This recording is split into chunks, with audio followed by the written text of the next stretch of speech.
श्री कृष्ण और भगवान शिव के बीच में एक भयंकर युद्ध बाणासुर के कारण हुआ था।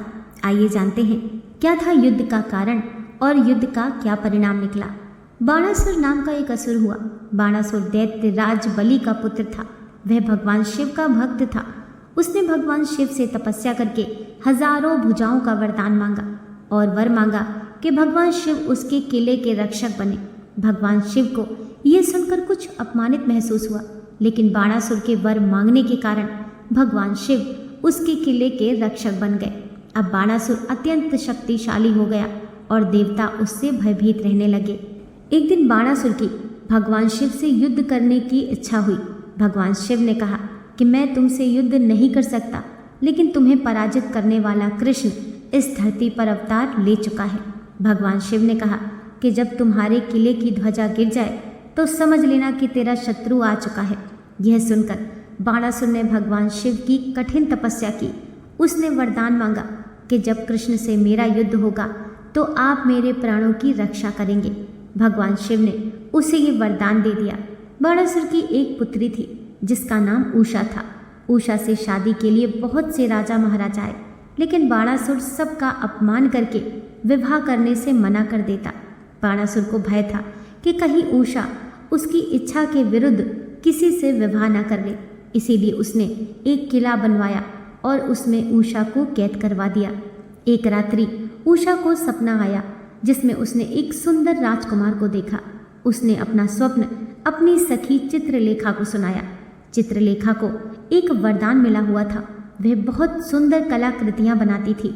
उसने उषा की आंखों में अपनी माया से स्वप्न को देखकर अपनी कला से उसने सुंदर राजकुमार का चित्र बनाया। उस चित्र को देखकर उषा को राजकुमार से प्रेम हो गया। चित्रलेखा ने बताया कि यह सुंदर राजकुमार श्री कृष्ण का पौत्र अनिरुद्ध है। चित्रलेखा ने अपनी माया से उसे उषा के सामने ला दिया। उषा को देखकर अनिरुद्ध भी उस पर मोहित हो गया और दोनों ने गुप्त रूप से शादी कर ली। ये खबर जब बाणासुर को मिली तो उसने अनिरुद्ध को कैद कर लिया, क्योंकि उसके किले की ध्वजा गिर गई थी और वह समझ गया कि उसे पराजित करने वाला आ चुका है। जब श्री कृष्ण और बलराम को इस बात का पता चला तो उन्होंने अनिरुद्ध को छुड़ाने के लिए बाणासुर के राज्य पर चढ़ाई कर दी। दोनों ओर के वीरों ने अपने शौर्य का परिचय दिया। बाणासुर जब हारने लगा तो उसने भगवान शिव का स्मरण किया। भगवान शिव जब प्रकट हुए तो श्री कृष्ण और शिव जी आमने सामने थे। दोनों मन में बाणासुर का धन्यवाद भी दे रहे थे, जिसके कारण वे एक दूसरे के आमने सामने दर्शन कर पाए। युद्ध शुरू हुआ। श्री कृष्ण और शिव जी ने एक दूसरे पर कई तरह के अस्त्र शस्त्र चलाए, लेकिन दोनों को उससे कोई हानि नहीं हुई। श्री कृष्ण ने निंद्रास्त्र चलाकर भगवान शिव को कुछ समय के लिए सुला दिया और श्री कृष्ण ने बाणासुर की भुजाएं काटनी शुरू कर दी, जिस पर वह अभिमान करता था। जब उसकी 4 भुजा ही शेष रह गईं, तो अचानक शिव जी की नींद खुल गई और बाणासुर की यह दशा देखकर क्रोधित हो गए। उन्होंने अपना शस्त्र शिवज्वर अग्नि चलाया, जिससे चारों ओर ज्वर और बीमारियां फैल गईं। श्री कृष्ण ने नारायण ज्वर शीत शस्त्र चलाया, जिससे ज्वर का नाश हो गया। लेकिन इस युद्ध से सृष्टि के विनाश का डर पैदा हो गया। सृष्टि को विनाश से बचाने के लिए सभी देवताओं ने माँ दुर्गा की आराधना की।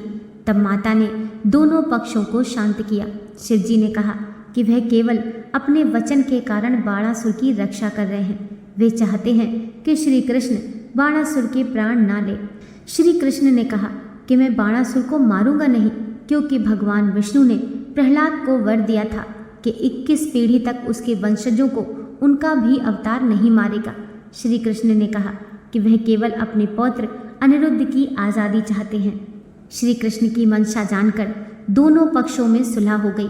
श्री कृष्ण और शिव जी के बीच युद्ध खत्म हो गया। बाणासुर ने दोनों देवताओं श्री कृष्ण और भगवान शिव से क्षमा मांगी कि उसके कारण दोनों में युद्ध हुआ। बाणासुर ने अनिरुद्ध को रिहा कर दिया और उसने उषा और अनिरुद्ध का विवाह करवा दिया। दोस्तों, आशा करती हूँ आज की कथा आपको ज़रूर पसंद आई होगी। वीडियो पसंद आई हो तो लाइक कीजिए, चैनल को सब्सक्राइब कीजिए। मिलते हैं नेक्स्ट वीडियो के साथ।